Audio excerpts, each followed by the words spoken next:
But not all of Mecca escaped Muhammad's wrath. Flush with victory, his troops marched straight to the Kaaba. 7 times they circled the shrine, as those who had come to seek its protection appealed to their idols. But it was not the pagan people Muhammad had come to destroy. It was their gods. He raised his staff, and the tribal gods of his ancestors smashed into dust. When Muhammad entered Mecca and entered the shrine and destroyed the idols in the shrine, this is of great cultural and symbolic importance in Islam. By breaking the idols, he was breaking apart the tribal system in which each tribe really had its own independent deity. This was shocking to the Bedouin. This was saying the gods of our fathers are being destroyed. In some sense, you're saying that our fathers themselves were deluded. How can you say this in a tradition in which relationships to one's father and tribe were primary? So this act of iconoclasm then is seen as an act of prophetic violence that has just as much importance in Islamic tradition as Moses' breaking of the tablets when he saw the idolatry at Mount Sinai, or Jesus' casting the money sellers out of the temple.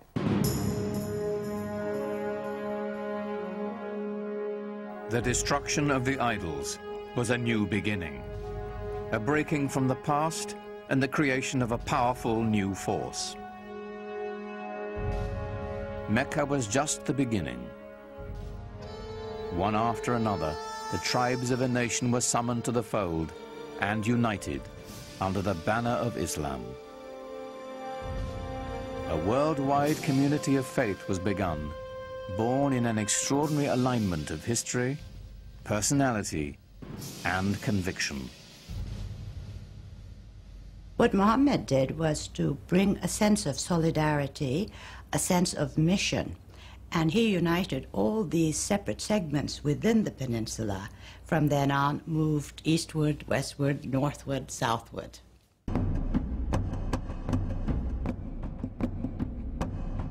The Muslims turned to the north, swept into present-day Lebanon and Syria.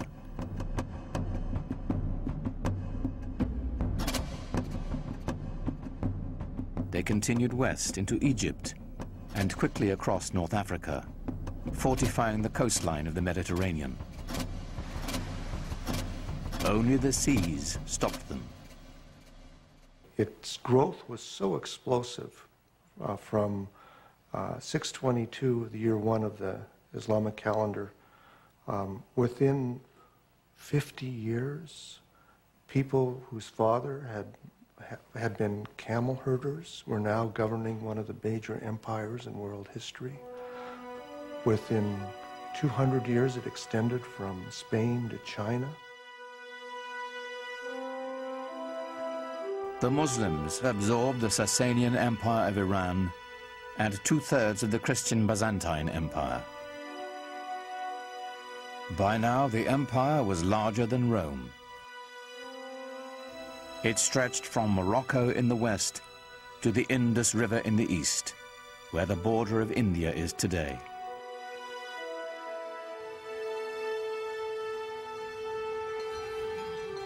How had it happened that so small an army could conquer an area so large, so fast, so easily? Islam's success in expanding into the central Middle East and across North Africa was due in large part because people were fed up with previous regimes. So the idea that Muslims were going across the world saying convert or die is really not accurate, not at all. That it didn't have a heavy hand. They didn't rule with a heavy hand. They allowed the conquered peoples to maintain their administrative structures.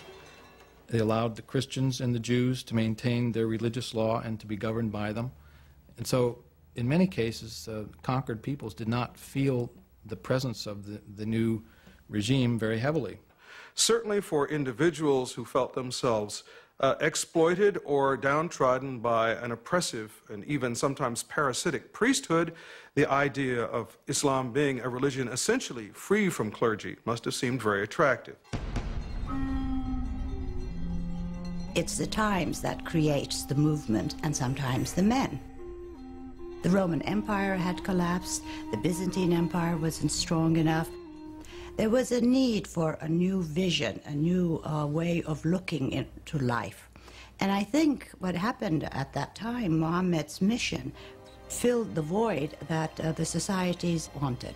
They really wanted some sort of solidarity in their lives. The lessons of the Quran, so successful for the Muslims in Medina and Mecca, were playing out on a global scale. As the conquest swept through Syria, the Muslims held their Friday prayers in the Church of St. John the Baptist in Damascus, allowing its Christian congregation to continue their services on Sunday.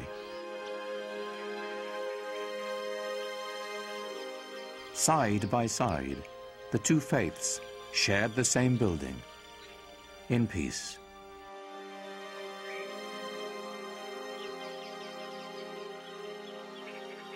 As the Muslim community grew, they bought the old church from the Christian congregation and built a huge mosque on the site.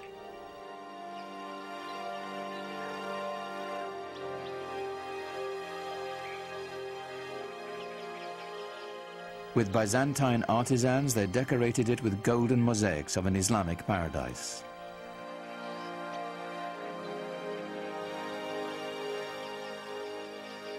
The Great Mosque of Damascus would become a model for new mosques to come, all across the empire.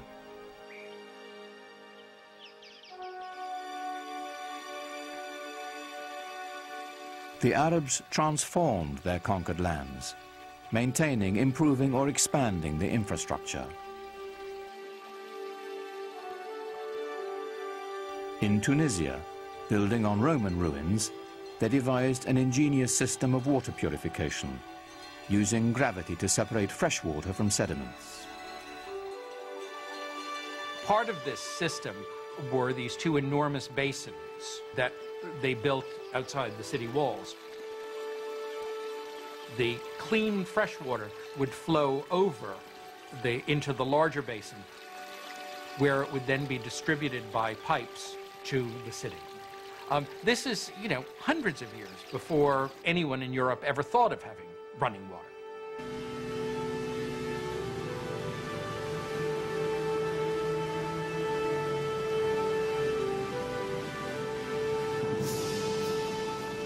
All over you find schemes for bringing water from the mountains where there was more water to the plains where there might be less water. They resurrected elaborate irrigation systems, filling the old stone aqueducts with precious water.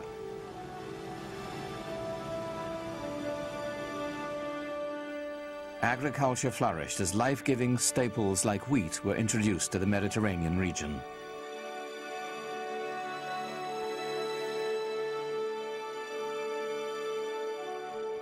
But Muslims saved their most monumental feat for the holy city of Jerusalem. Islam's first great work of art is the Dome of the Rock. It was built in a city that was holy to Christians and Jews, and it's spectacular. Like Mecca and the Kaaba, the significance of this holy site goes back to Abraham, for the rock within is said to be the place he nearly sacrificed his son. It was built to rival the nearby Church of the Holy Sepulchre, where Jesus was said to have been buried.